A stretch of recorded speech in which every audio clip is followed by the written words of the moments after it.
In the summer of 1995, in one of India's busiest metropolitan cities, a restaurant worker made a discovery that would shock the entire nation. What started as a suspicion smoke billowing from a tandoor oven would unravel into one of the most forensically significant murder cases in Indian legal history. This is the story of jealousy, rage, and a groundbreaking forensic investigation that changed how Indian courts approached autopsy evidence forever. Today, we are diving deep into a case that's still studied in Indian forensic pathology classes across the country. But before we begin, please note the content warnings. This case involves serious violence and is presented for educational purposes only. And I have changed the names of individuals that are involved in this case for the secrecy. July 1995, Delhi, India. The city was in the midst of a sweltering summer. Political tensions were high, and the Congress party was navigating turbulent waters. Our story centers the three individuals: Priya Malhotra, a 29-year-old political worker; her husband Rajesh Malhotra, a man with volatile temperament; and Arjun Khanna, a colleague whose friendship would become a catalyst for an unspeakable crime. The Malhotra's marriage has been deteriorating for over a year.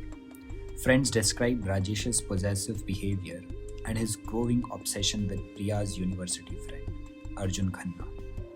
Though colleagues insisted the relationship was professional and platonic, Rajesh saw something else. He began monitoring her calls, following her, and making repeated accusations of cheating. Priya confided, feeling trapped. But in 1990s India, divorce carried a heavy social stigma. In a moment of uncontrolled fury, Rajesh retrieved a firearm and he fired 2 shots. And in a moment, 29-year-old Priya was dead. Her lifeless body was lying on the ground. Rajesh walked past it, picked up his phone, and dialed to one of his closest friends, Vinod Singh. Vinod Singh was a businessman who owned a restaurant nearby. He called him home and they both arranged a van. And at 2 a.m. in the morning, the van arrived and both of them loaded the body of Priya in that van and proceeded to move forward towards the restaurant. And they tried to dispose that body in a tandoor oven, which is a clay oven reaching 500 degrees Celsius. And they believed the heat would destroy all the evidence. But fate had something else planned. The morning of July 3rd, 1995, a police patrol was conducting routine rounds in the commercial district when they noticed something unusual. At the Annapurna restaurant, black smokes were pouring from the tandoor chimney. Hours after the restaurant has closed, neighbors has complained about a strange acrid smell throughout the night. When police entered the premises to investigate, they found restaurant manager Vinod Singh acting nervously. Inside the tandoor, they made a gruesome discovery: partially burned human remains. The Delhi police immediately launched a murder investigation. Vinod Singh was arrested at the scene, but initially he refused to talk. It wasn't clear who the victim was or who else was involved. Within hours, Priya Malhotra had been reported missing by her family. When investigators learned about the troubled marriage and Rajesh's sudden disappearance, The pieces began falling into place. But Rajesh had fled. A massive manhunt was launched across Delhi and neighboring states. Meanwhile, the forensic investigation into the remains was about to encounter its first major obstacle, one that would nearly derail the entire case.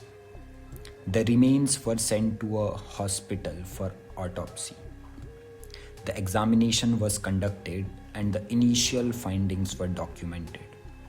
The cause of death, according to the autopsy report, was burn injuries.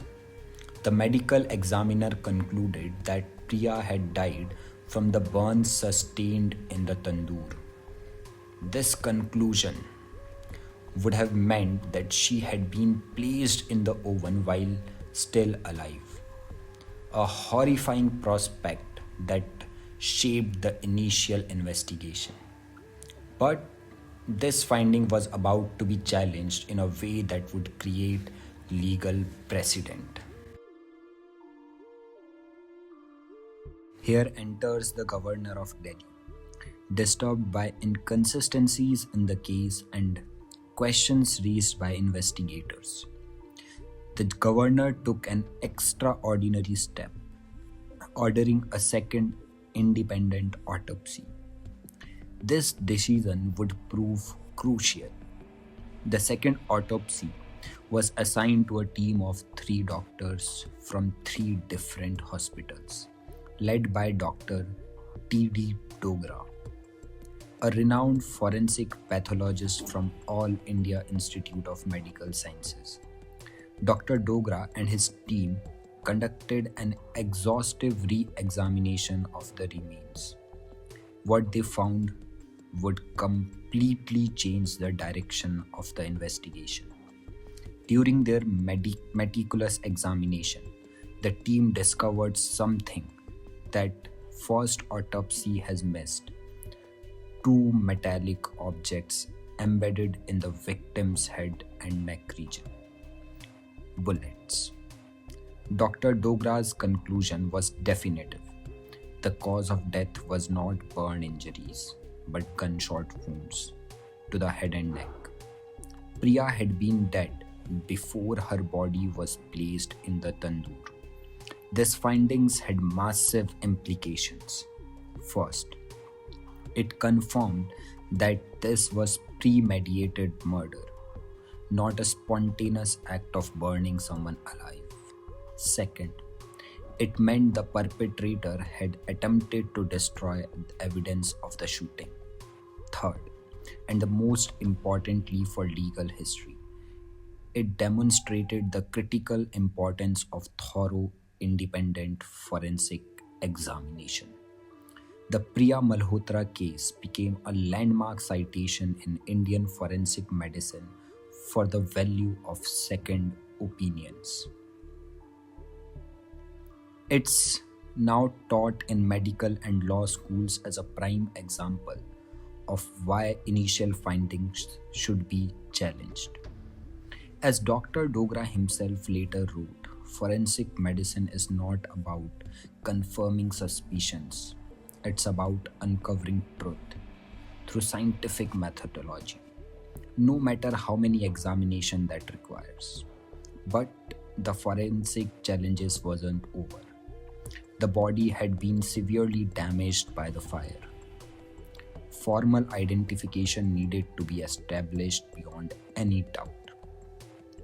This case became one of the early instances in India where DNA evidence was used to establish victim identity. Samples from the remains were matched against DNA from Priya's family members, providing conclusive scientific proof of identification. The forensic work was meticulous. Ballistic analysis confirmed the bullet came from Rajesh's registered firearm. Trace evidence from Rajesh's car matched materials used to transport the body. Timeline analysis matched witness testimonies. While forensic experts were building an ironclad case, The question remained, where was Rajesh Malhotra? July 10th, 1995, 8 days after the murder, Rajesh Malhotra, realizing that the manhunt was closing in and the forensic evidences against him was overwhelming, made a decision. He surrendered to authorities. On July 27, 1995, barely 3 weeks after the murder, Delhi police filed a comprehensive charge sheet in Sessions Court. The speed and thoroughness of the investigation was notable. The charges: murder, Section 302 Indian Penal Code; destruction of evidence, criminal conspiracy.